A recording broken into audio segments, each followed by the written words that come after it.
4, 3, 2, 1.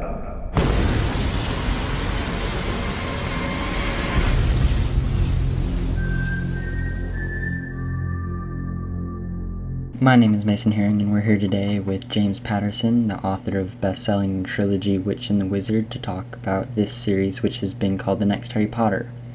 Before we get into that, let's talk about your background. Born March 22nd, 1947, you did not begin writing books until you retired from being an advertising executive. As a child, you did not always want to be an author. James Patterson is an award-winning author with 63 bestsellers to date, and holds the world record for writing the most bestseller books. Let's have a chat with Mr. Patterson. So when did you really get into reading and writing? Right after high school, I was working my way through college at a hospital, and I had a lot of night shifts, and there was really nothing to do but read. And I started reading like crazy, and I fell in love with reading. And then I started scribbling, and I liked that even more. Are you saying that you did not like to read as a child? Something like that. Well, enough about your background. Let's talk about your series, The Witch and the Wizard. James Patterson, America's #1 storyteller, unleashes his most intense psychological thriller ever. In this trilogy, you use a multiple first-person narrator, which is an interesting point of view.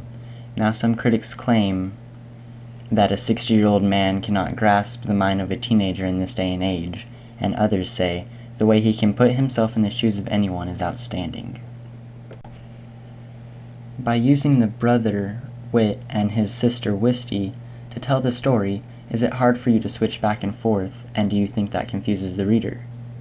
I didn't find it difficult to go back and forth. I never do. I'm very used to writing in the first person, and I've written both as male and female narrators. So none of that was hard. I hope nobody has trouble keeping track of it when we put little headers on each chapter, which should at least remind people who's speaking in the chapter. I personally did not find it hard to keep track if it makes you feel any better.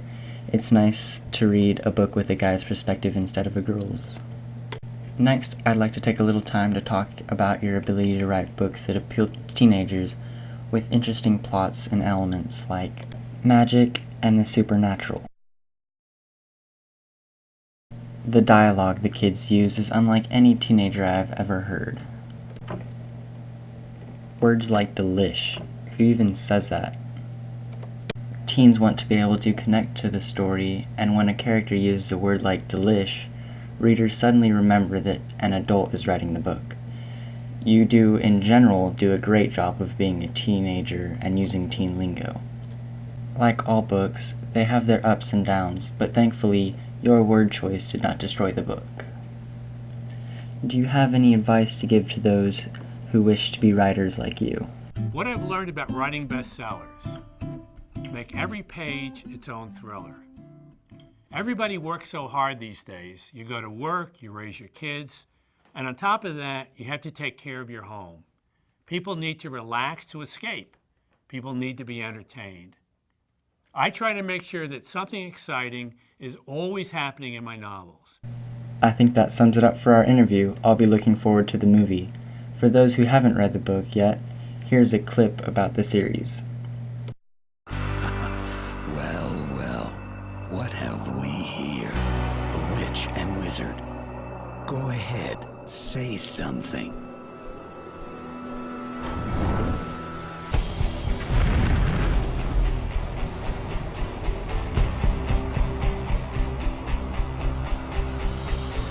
Don't wait for the movie. Read Witch and Wizard, The Gift by James Patterson. Thank you, Mr. Patterson, for taking the time to come in and speak with us today.